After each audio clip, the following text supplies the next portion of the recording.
दोस्तों, दुख में लिपटा हुआ इंसान दुआएं बड़े कमाल की देता है।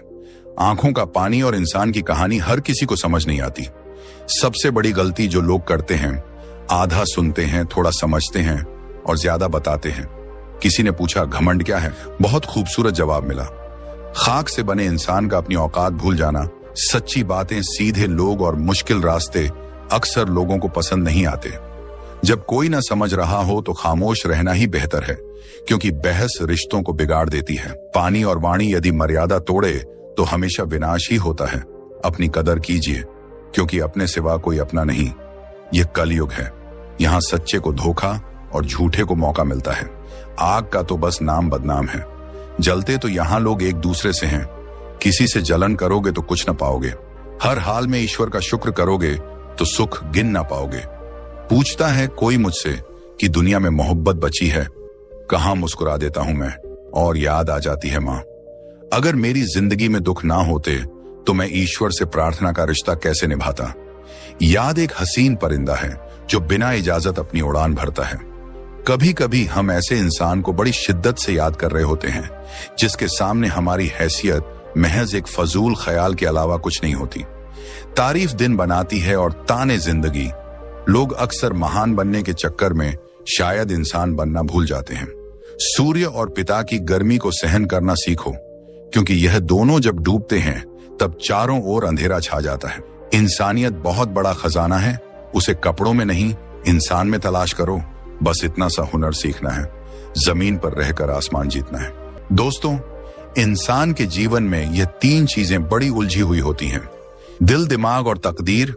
दोस्तों, अक्सर यह सवाल उठता है कि इंसान के भाग्य में जो लिखा है वही होगा, या इंसान उसे अपने हुनर से बदल भी सकता है? आपको क्या लगता है, भाग्य बड़ा है या बुद्धि? आइए इस कहानी के माध्यम से समझते हैं। एक समय की बात है। नीलकंठ चिड़िया और तोता एक मंदिर के बाहर बैठे हुए थे। रोज उनका उठना बैठना वही होता था और वे पूर्ण श्रद्धा से ईश्वर की भक्ति किया करते थे। एक दिन नीलकंठ चिड़िया और तोता दोनों बैठे हुए थे। तब तोता नीलकंठ चिड़िया से प्रश्न पूछता है और कहता है, हे नीलकंठ चिड़िया, भाग्य बड़ा है या बुद्धि? नीलकंठ चिड़िया कहती है, तुम्हारे प्रश्न का उत्तर तुम्हें एक कहानी के माध्यम से मिलेगा। शांत चित्त होकर बैठ जाओ, मैं तुम्हें कहानी सुनाती हूँ। इस कहानी को ध्यान और गौर से सुनो। तोता कहता है, ठीक है, और वह शांत चित्त होकर बैठ जाता है। अपने दोनों कानों से नीलकंठ चिड़िया की हर बात बड़े ध्यान से सुनने लगता है। नीलकंठ चिड़िया कहानी शुरू करती है। वह कहती है, प्राचीन समय की बात है। एक बार ब्रह्मा जी का दरबार लगा हुआ था। सभी देवतागण दरबार में उपस्थित थे। भाग्य और बुद्धि भी वहीं मौजूद थे। दरबार में बात करते करते भाग्य और बुद्धि के बीच नोकझोंक शुरू हो गई। भाग्य कहता है, जो काम मैं करता हूं वह बुद्धि नहीं कर सकती। तो बुद्धि कहती है, मूर्ख मत बनो। जब मैं किसी का साथ छोड़ देती हूं तो वह आदमी पागल हो जाता है और मृत्यु को प्राप्त हो जाता है। तुम कितना भी उसका साथ दे दो, लेकिन वह मेरे बिना कुछ नहीं कर सकता। तब भाग्य कहता है, अरे मूर्ख बुद्धि, तुम नहीं जानती कि जिसका साथ मैं छोड़ देता हूं वह चाहे जितना भी बुद्धिमान हो उसका भला नहीं हो सकता। बुद्धि कहती है, मैं बड़ी हूं और मैं ही श्रेष्ठ हूं। भाग्य कहता है, नहीं, मैं बड़ा हूं और मैं ही श्रेष्ठ हूं। इस वाद विवाद को देखकर ब्रह्मदेव ने दोनों को रोकते हुए पूछा, तुम दोनों झगड़ क्यों रहे हो? भाग्य ने उत्तर दिया, ब्रह्मदेव, जिस मनुष्य का साथ मैं छोड़ देता हूं वह जीवन भर दरिद्र और दुखी रहता है। बुद्धि ने कहा, नहीं ब्रह्मदेव, भाग्य झूठ बोल रहा है।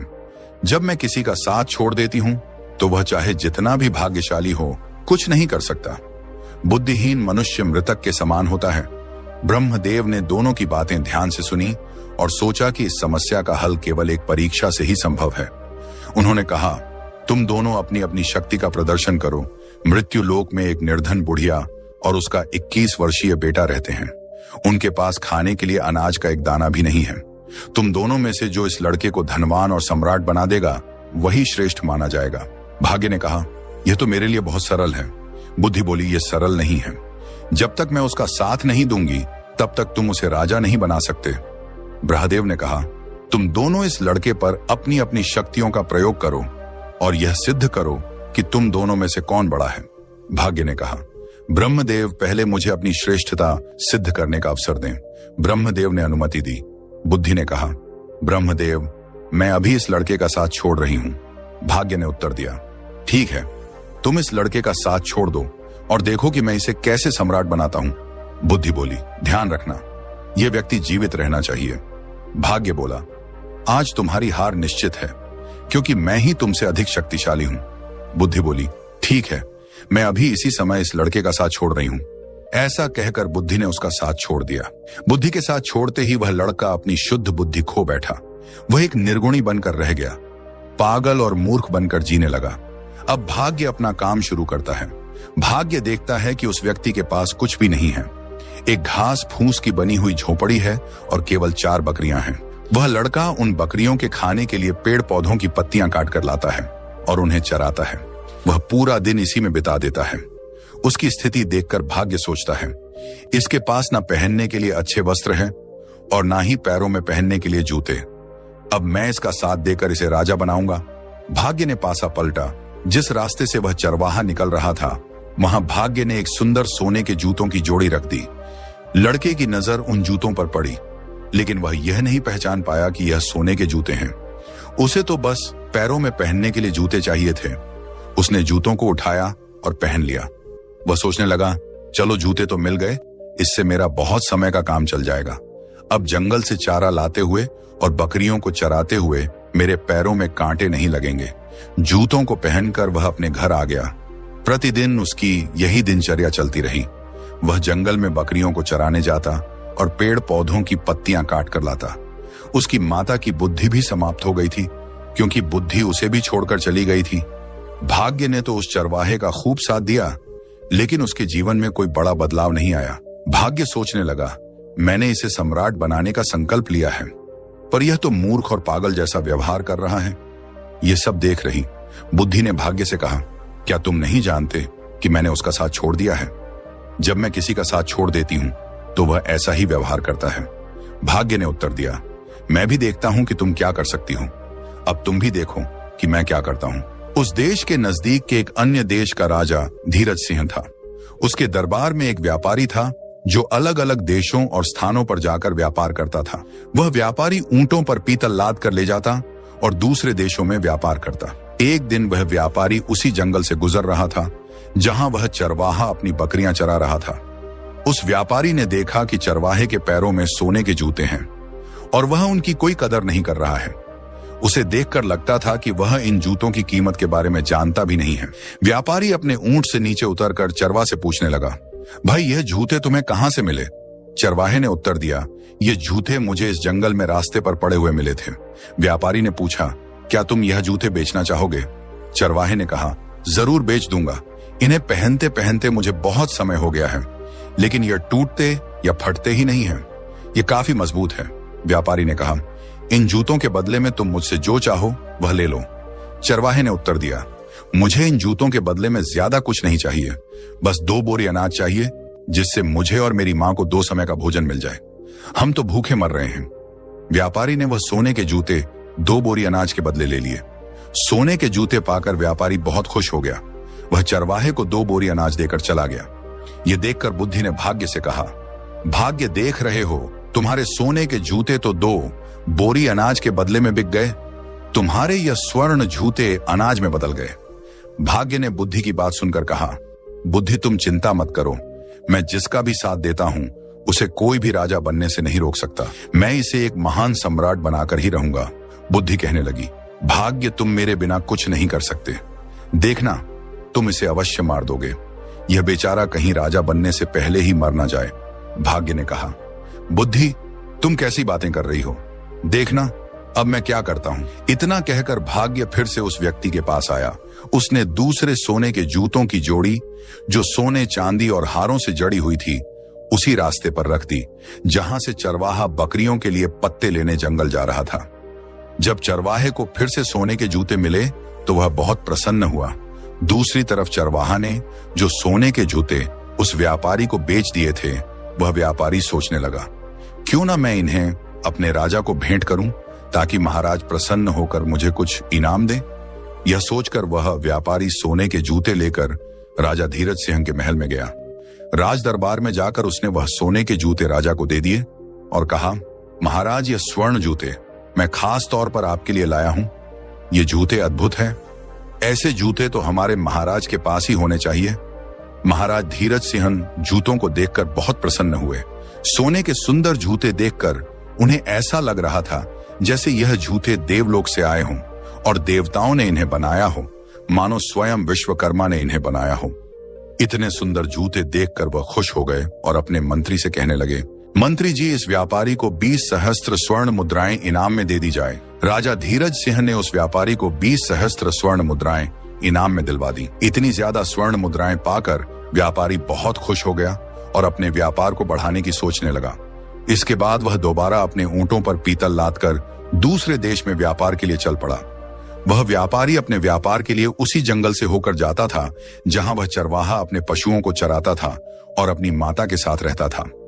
इस बार भी उसी जगह से जा रहा था और संयोगवश चरवाहा भी वहीं पर अपनी बकरियों को चरा रहा था। जंगल में अपने सामने उस चरवाहे को दोबारा देखकर वह व्यापारी खुश हो गया। उसने फिर से उस चरवाहे के पैरों की ओर देखा। चरवाहे के पैरों में दूसरी जोड़ी स्वर्ण जूते देखकर उसने सोचा, इसके पास तो और सोने के जूते आ गए। ना जाने यह कहां से ऐसे जूते लेकर आता है। व्यापारी ऊंट से उतरा और चरवाहे के पास आया। उसने कहा, भाई, क्या तुम फिर से इन जूतों को भी बेचना चाहोगे? चरवाहे की तो जैसे मनचाही मुराद पूरी हो गई। वह बोला, हाँ, जरूर बेच दूंगा, लेकिन इस बार आपको इसके बदले में मुझे 3 बोरी चने की देनी होगी। व्यापारी भी खुश हो गया और बोला, हाँ, ठीक है, मैं 1 बोरी चने की दे दूंगा। चरवाहे ने एक शर्त और रख दी। वह बोला, चने भुने हुए होने चाहिए। व्यापारी ने उसकी यह बात भी मान ली और 3 बोरी भुने हुए चने अपने ऊंट से नीचे उतारी और उस चरवाहे को देकर सोने के जूते की दूसरी जोड़ी ले ली। अब व्यापारी के मन में यह विचार आने लगा, पहले 1 जोड़ी जूते जो मैंने महाराज को भेंट किए थे, उसके बदले महाराज ने मुझे 20 सहस्त्र स्वर्ण मुद्राएं दी थी। इस बार हो सकता है कि महाराज मुझे पिछली बार से भी ज्यादा बड़ा इनाम दें। मैं इन जूतों को भी महाराज की सेवा में लेकर जाता हूं। वह इस बार भी उन हीरे जवाहरात और रत्न जड़े सोने के जूतों को लेकर राजा धीरज सिंह के दरबार में पहुंच गया। व्यापारी राजा से बोला, महाराज, मैं आपके लिए हर बार कोई ना कोई विचित्र वस्तु लाता रहता हूँ। हे राजन, आप इन्हें स्वीकार कीजिए। राजा धीरज सिंह ने जब जूतों को देखा तो कहने लगे, सच में ये बहुत सुंदर है। ये सोने के जूते हैं और पिछली बार दिए गए सोने के जूतों से भी ज्यादा सुंदर है। राजा ने व्यापारी से पूछा, मुझे तुम ये बताओ कि तुम ये जूते लाते कहां से हो? तुम्हें ये जूते कौन देता है? व्यापारी को कुछ समझ नहीं आया कि वह क्या जवाब दे। कुछ सोच विचार कर उसने झूठ बोलना ही ठीक समझा और कहा, महाराज, द्रविड़ देश में एक सम्राट है। सम्राट के यहाँ मैं अपने पीतल का व्यापार करने जाता हूँ। वह इनाम में ऐसे जूते दे देते हैं। उन्होंने 2 बार मुझे सोने के जूते दिए तो मैंने दोनों बार वह आपकी सेवा में अर्पित कर दिए। यह सुनकर राजा व्यापारी से बोले, व्यापारी, क्या उस राजा का कोई पुत्र है? व्यापारी ने फिर झूठ बोल दिया। उसने कहा, नहीं महाराज, अभी तो वह सम्राट खुद ही कुंवारा है, उनका विवाह नहीं हुआ है। यह सुनकर राजा धीरज सिंह बोले, ठीक है व्यापारी, हमारी पुत्री बहुत सुंदर है। तुम अपने उस सम्राट से जाकर मिलो और उनसे पूछो कि हम अपनी पुत्री का विवाह उनसे करना चाहते हैं। क्या उन्हें यह प्रस्ताव मंजूर है? राजा की यह बात सुनकर व्यापारी सोचने लगा, अब तो मैं फंस गया। मैं तो यह जूते किसी राजा से नहीं लाता, बल्कि एक चरवाहे से लेकर आता हूं। लेकिन अब तो मैं झूठ बोल चुका हूं। अब मेरा क्या होगा? मैं तो अपने ही बोले हुए झूठ में फंस चुका हूं। राजा ने व्यापारी को आदेश दिया, व्यापारी, तुम उस राजा के पास जाओ और किसी भी तरह उन्हें तैयार करके लाओ कि वह हमारी पुत्री से विवाह करें। अब तो व्यापारी और चिंता में पड़ गया। व्यापारी राज दरबार से वापस आ गया। अपने घर वापस आकर उसने दोबारा अपने ऊंटों पर पीतल को लादा और व्यापार करने चल पड़ा। जब वह दोबारा जंगल में पहुंचा तो सोचने लगा, यदि मुझे यहाँ यह चरवाहा नहीं मिलता तो मुझे सोने के जूते नहीं मिलते। यदि वह जूते मुझे नहीं मिलते तो मैं वह जूते राजा को नहीं देता और झूठ बोलकर राजा के क्रोध का शिकार नहीं बनता। इस चरवाहे ने मुझे भी राजा के क्रोध का शिकार बना दिया। यदि चरवाहा मुझे ना मिलता तो मैं इस धर्म संकट में नहीं फंसता। इस चरवाहे ने तो मुझे बुरी तरह फंसा दिया है। सोचते सोचते वह व्यापारी उस चरवाहे की झोपड़ी पर जा पहुंचा। अपनी झोपड़ी पर व्यापारी को आया देखकर चरवाहा बहुत खुश हो गया, क्योंकि वह व्यापारी उसके खाने पीने की व्यवस्था करता था। कभी उसे अनाज देता था तो कभी चने। उसका खाने पीने का गुजारा जूते बेचकर इसी व्यापारी से पूरा होता था। इसलिए चरवाहा उससे बहुत खुश था। चरवाहा बोला, व्यापारी जी आइए, आपका स्वागत है। व्यापारी वहीं उसके घर पर ही रुक गया। उसने अपने ऊंट से पीतल को उतारकर वहीं रख लिया। पीतल को एक तरफ रखकर वह उस चरवाहे से बातें करने लगा। इस समय भाग्य उस चरवाहे का साथ दे रहा था। बातें करते करते चरवाहा पीतल के बोरे पर बैठ गया। जैसे ही वह पीतल के बोरे पर बैठा, सभी बोरों में भरा हुआ पीतल सोने में बदल गया। चारों तरफ सोना जगमगा रहा था। यह देखकर व्यापारी को यह विश्वास हो गया कि यह व्यक्ति या तो कोई जादूगर है या ईश्वर का कोई बहुत बड़ा भक्त है। इस पर ईश्वर की कृपा है। अब व्यापारी अपने बोले हुए झूठ के जाल में और फंसता जा रहा था। व्यापारी के मन में विचार आया, मेरे पास धन की कमी नहीं है। मैं ऐसा करता हूं कि इस चरवाहे को ही राजा बना देता हूं, सम्राट घोषित कर देता हूं। मेरे पास तो धन और सोने की कोई कमी नहीं है। मैं इसके लिए यहाँ जंगल में बहुत बड़ा किला बनवाता हूं। उसका मालिक इसे बना दूंगा और मैं इसका मंत्री बन जाऊंगा। यहाँ के जो जागीरदार हैं, उनसे बहुत सारी जमीन खरीद लूंगा। इस महीने या अगले महीने राजा के पास जाऊंगा और राजा को बता दूंगा कि यही सम्राट है। अब व्यापारी षड्यंत्र रचने लगा। भाग्य बुद्धि से कहने लगा, बुद्धि, तुम देखती जाओ कि मैं क्या करता हूं। देखना, यही व्यापारी अब चरवाहे को सम्राट बनाएगा। बुद्धि ने भाग्य से कहा, कहीं ऐसा ना हो कि राजा बनते बनते यह मर ही जाए, क्योंकि इस समय इसके पास बुद्धि नहीं है। भाग्य ने यह सुनकर कहा, बुद्धि, तुम इतना घमंड मत करो, तुम ज्यादा दिमाग मत लगाओ, ये सम्राट अवश्य बनेगा। दूसरी ओर व्यापारी चरवाहे से कहने लगा, चरवाहे, मैं तुम्हें यहाँ का सम्राट बना देता हूँ और तुम्हारे रहने के लिए एक बड़ा महल बना देता हूँ। व्यापारी में बुद्धि थी, क्योंकि उसका साथ बुद्धि दे रही थी। बुद्धि ने चरवाहे और उसकी माता का साथ छोड़ दिया था। चरवाहा बोला, भाई ठीक है, तुम्हें जो सही लगे वह करो, लेकिन एक बात है, मेरी इन बकरियों को मत छेड़ना। मैं अपनी बकरियों को हमेशा अपने पास ही रखूंगा। चरवाहे में बुद्धि तो थी नहीं। उसकी बात सुनकर व्यापारी सोचने लगा, यह व्यक्ति कितना बड़ा मूर्ख है। मैं इसे राजा बना रहा हूं और इसे बकरियों की पड़ी है। ये कैसी बातें कर रहा है। फिर भी व्यापारी बोला, ठीक है।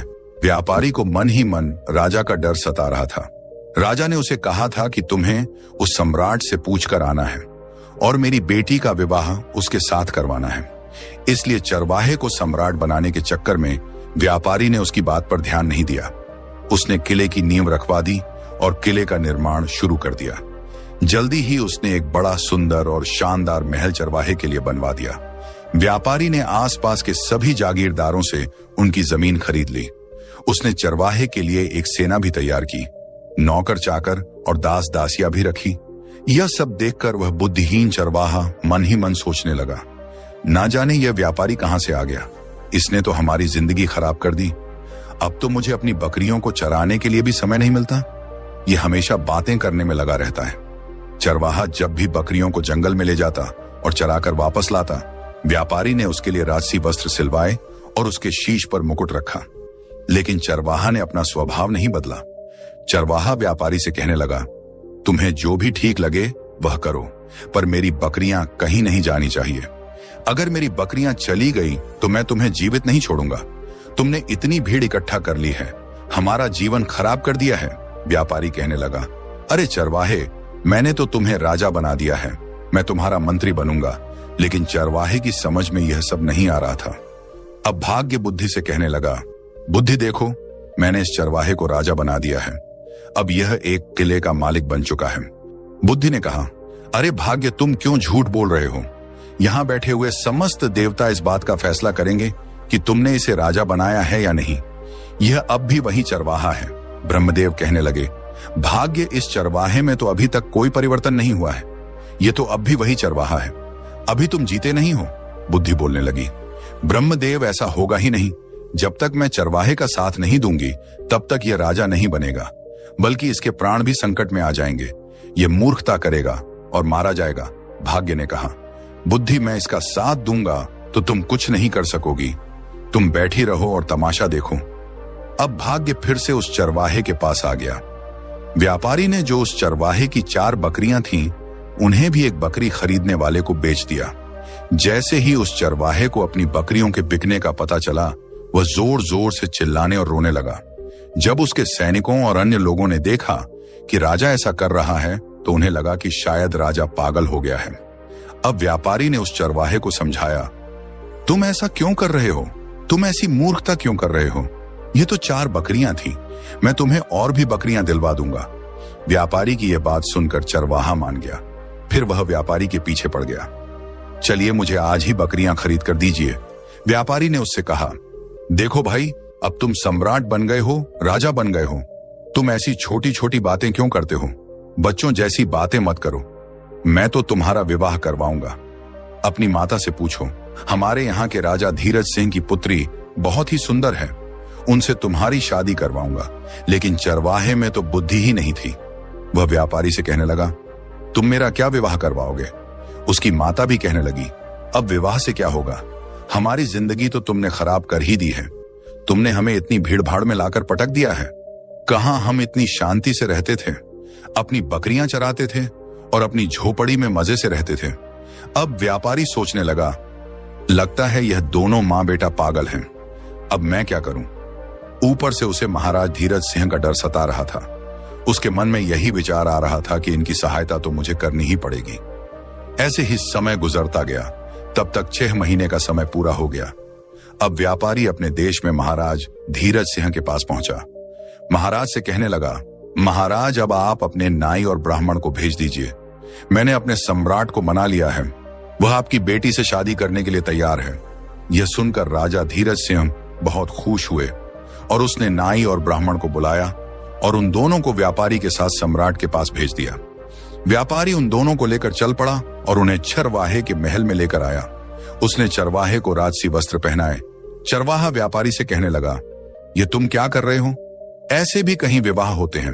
व्यापारी बोला, अब तुम चुप रहना, अब बिल्कुल मत बोलना, नहीं तो महाराज धीरज सिंह तुम्हें और मुझे दोनों को फांसी की सजा दे देंगे। यह सुनकर चरवाहा बुरी तरह डर गया और व्यापारी की बात मान गया। राजा के नाई और ब्राह्मण उसकी सगाई कर देते हैं और शुभ मुहूर्त देखकर विवाह का दिन तय कर उसे बता देते हैं कि आपको इस दिन बारात लेकर महल में आना है। इसके बाद नाई और ब्राह्मण वापस अपने राज्य लौट जाते हैं। महल में पहुंचने के बाद राजा ने उनसे पूछा, सम्राट कैसा है? नाई और ब्राह्मण बोले, महाराज उसके पास तो किसी चीज की कमी नहीं है, बहुत सारा सोना है, खजाने भरे पड़े हैं। वह तो बहुत ही महान राजा दिखाई पड़ता है। उनकी बात सुनकर राजा धीरज सिंह बड़े प्रसन्न हुए। अब धीरज सिंह ने आज से ही शादी की तैयारी शुरू कर दी। धीरे धीरे समय बीतता गया और विवाह का शुभ दिन नजदीक आ पहुंचा। विवाह के दिन व्यापारी ने चरवाहे को खूब सजाया, दूल्हा बनाया और एक सुंदर रथ में बिठाकर उसकी बारात लेकर चल पड़ा। इधर व्यापारी चरवाहे को शादी के लिए लेकर जा रहा था। उधर भाग्य बुद्धि से कहने लगा, देखो बुद्धि, अब मैं चरवाहे का विवाह भी राजा की पुत्री से करवा रहा हूं। बुद्धि मुस्कुराकर बोली, भाग्य बस देखते जाओ, तुमने अभी इसकी मृत्यु का षड्यंत्र रच दिया है। तुम्हें भी पछतावा होगा कि तुमने यह क्या कर दिया। यह चरवाहा भी तुम्हारे जाल में फंस चुका है। तुम तो इसे राजा बनाने की बात कर रहे हो। देखते जाओ, तुम्हारे कारण अब यह चरवाहा अपने प्राण खो देगा। भाग्य बोला, बुद्धि, जब मैं इसका साथ दे रहा हूं तो तुम क्यों परेशान हो रही हो? बस तुम देखती रहो कि मैं क्या करता हूं। कुछ दिन का सफर तय करने के बाद चरवाहे की बारात राजा धीरज सिंह के यहां पहुंच जाती है। जब राजा ने देखा कि बारात पहुंच चुकी है तो वह अपने मंत्रियों के साथ ढेर सारे उपहार लेकर बारात का स्वागत करने के लिए नगर के द्वार की ओर चल पड़ा। दूसरी ओर जब चरवाहे ने देखा कि सामने से ढेर सारी तलवार लेकर कोई राजा सेना के साथ आ रहा है तो वह बुरी तरह डर गया और अपने रथ से उतरकर भागने लगा। चरवाहे को भागता देखकर व्यापारी ने सोचा, यह तो पक्का मुझे मरवाएगा। व्यापारी भी उसके पीछे भागा और उसे पकड़ लिया। व्यापारी ने उसे समझाया, राजा तुम्हें भी मार देगा और मुझे भी, तुम ऐसे क्यों भाग रहे हो? चरवाहा डर गया और बोला, ठीक है, लेकिन तुम्हें हर समय मेरे साथ ही रहना पड़ेगा। व्यापारी ने हाँ कहा। तब चरवाहा उसके साथ वापस आ गया। चरवाहा व्यापारी से कहने लगा, यह राजा तो तलवार लेकर आ रहा है, कहीं हमें काटेंगे तो नहीं? व्यापारी ने कहा, चिंता मत करो, वह तुम्हें कुछ नहीं कहेंगे। तुम्हारा विवाह होगा, तुम्हें दुल्हन मिलेगी, तुम डरो मत। इतना सुनकर वह चरवाहा वापस आकर अपने रथ पर बैठ गया। राजा ने देखा कि चरवाहा, जो अब राजा बन चुका था, देखने में बहुत सुंदर था। राजा ने बारात का स्वागत किया। व्यापारी हर जगह उसके साथ साथ जा रहा था। जब मंडप में जाने का समय हुआ तो व्यापारी धर्म संकट में फंस गया, क्योंकि वहां भी उसे साथ ही जाना पड़ रहा था। वो मंडप में पीछे बैठ गया। राजा धीरज सिंह ने कहा, व्यापारी तुम इसके साथ साथ क्यों रहते हो? व्यापारी बोला, महाराज मैं इनका मंत्री हूं, इन्होंने मुझे अपना मंत्री बनाया है। इसके बाद राजा ने अपनी पुत्री का विवाह उस चरवाहे के साथ कर दिया। विवाह संपन्न होने के बाद राजा ने दामाद को महल का ही एक भाग दे दिया। राजा का कोई पुत्र नहीं था, इसीलिए वह दामाद को अपने पास ही रखना चाहता था ताकि भविष्य में राज सिंहासन उसे सौंप सके। अब व्यापारी को रहने के लिए अलग स्थान दे दिया गया। व्यापारी मन ही मन घबरा रहा था कि कहीं चरवाहा उसका भेद न खोल दे। उधर चरवाहा बहुत प्रसन्न था। ये देखकर बुद्धि मुस्कुराई। भाग्य बोला, देखती रहो, मैंने इसका विवाह राजा की पुत्री से करवा दिया है। अब यह चरवाहा सम्राट बनने वाला है। बुद्धि ने कहा, अरे भाग्य, तुम क्यों बेवकूफ बन रहे हो? तुम जानते हो कि उसे कुछ पता ही नहीं है। राजा क्या होता है, विवाह क्या होता है, उसे कुछ समझ ही नहीं है। उसकी तो मृत्यु निकट आ गई है, वह तो मरने वाला है। भाग्य ने कहा, यह तुम क्या कह रही हो? बुद्धि बोली, मैं सच कह रही हूं। मैंने जब इसका साथ छोड़ा था, यह तभी से मृतक के समान हो गया था, क्योंकि बुद्धिहीन व्यक्ति तो वैसे ही मृतक के समान होता है। अब यह बेचारा मारा जाएगा। बुद्धि ने आगे कहा, तुम तो बस इसे बचाने की कोशिश करो, नहीं तो यह मरने वाला है। भाग्य बोला, यह मरेगा नहीं, क्यों, इसकी शादी हो गई है। अब यह आराम से वहां पर रहेगा और फिर सम्राट बनेगा। रात्रि का समय हो गया था। राज परिवार की परंपरा के अनुसार राजकुमारी वधू के वेश में सज धज कर खाना लेकर रात को अपने पति के कक्ष में गई।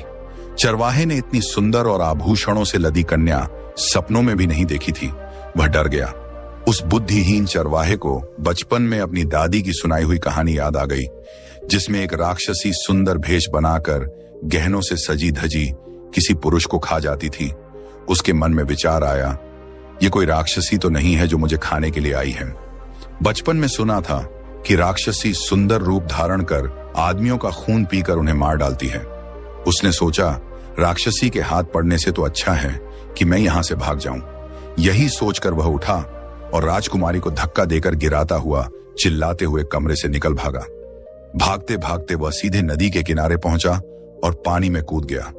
जब उसे पानी में भी अपनी मृत्यु दिखाई दी तो वह पानी से बाहर निकलकर नदी के किनारे बैठ गया।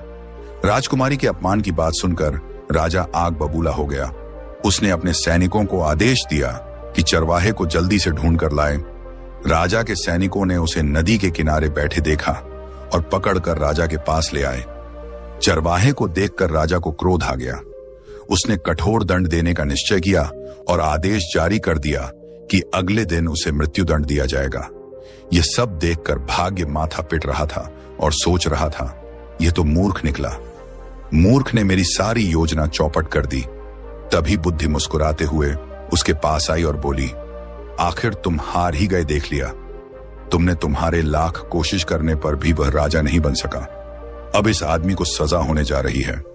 बुद्धि ने भाग्य से कहा, देखा, तेरे भाग्य के बावजूद बिना बुद्धि के यह मारा जाने वाला है। बोलो, अब क्या कहते हो?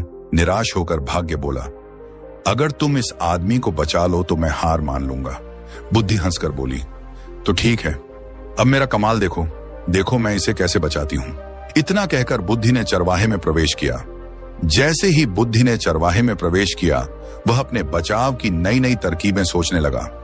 अगले दिन जब चरवाहे को मृत्यु दंड के लिए राजा के सामने पेश किया गया तो उसने कहा, महाराज, आप मेरे ससुर हैं, क्या मैं आपसे पूछ सकता हूं कि आप मुझे किस अपराध में मृत्यु दंड देने जा रहे हैं? राजा ने कहा, तुमने मेरी पुत्री का तिरस्कार कर मेरा घोर अपमान किया है, इसका तुम्हें दंड दिया जाएगा। तब चरवाहा बोला, राजन, मेरे कुल में यह मान्यता है कि विवाह के पश्चात पहली रात को यदि वर वधू की जानकारी में कोई व्यक्ति नदी में डूब मरे तो वधू विधवा हो जाती है या संतानहीन रह जाती है। जब आपकी पुत्री कमरे में आई तभी नदी की ओर से बचाओ बचाओ चिल्लाने की आवाज मेरे कानों में पड़ी। मैं अपने आप को रोक नहीं सका और तुरंत उठकर डूबने वाले को बचाने के लिए नदी पर चला गया था और नदी में कूद गया और उसकी जान बचा ली। इसके बाद वह व्यक्ति वहां से चला गया और मैं नदी के किनारे बैठा ही था। तभी आपके सिपाही आए और मुझे पकड़कर कैद कर लिया। अगर यह मेरा दोष है तो आप मुझे अवश्य दंड दें। चरवाहे की बात सुनकर राजा बहुत प्रसन्न हुआ। वह उठकर चरवाहे को गले से लगा लिया और बोला, हमारे बाद तुम ही इस देश के राजा बनोगे। पिता और पुत्री ने लज्जित होकर अपने असभ्य व्यवहार के लिए माफी मांगी और फिर तीनों खुशी खुशी महल के अंदर चले गए। उधर ब्रह्मा के दरबार में बुद्धि और भाग्य का फैसला हो चुका था। समस्त देवता बुद्धि की जय जयकार करने लगे। वे कहने लगे, भाग्य तुम कुछ नहीं कर सकते, जिसका साथ बुद्धि नहीं देगी वह कुछ नहीं कर सकता। बुद्धि ने मुस्कुराकर भाग्य की ओर देखा। भाग्य ने हंसकर कहा, मैं अपनी हार मानता हूं, तुम वास्तव में मुझसे बड़ी हो। भाग्य से अगर कोई गरीब परिवार में भी पैदा होता है तो अपने बुद्धि, विवेक एवं कौशल से सभी सीमाएं लांघ के जीवन में सर्वोच्च स्थान हासिल कर सकता है। इसलिए भाग्य और बुद्धि दोनों का मनुष्य जीवन में अपना अपना योगदान है। दोस्तों, यह कहानी आपको कैसी लगी है, एक प्यारा सा कमेंट करके जरूर बताएं। और यह वीडियो आपको पसंद आया है तो वीडियो को एक लाइक करके चैनल को सब्सक्राइब जरूर करें। तो मिलते हैं अगले वीडियो में, तब तक अपना और अपनों का ख्याल रखें। धन्यवाद।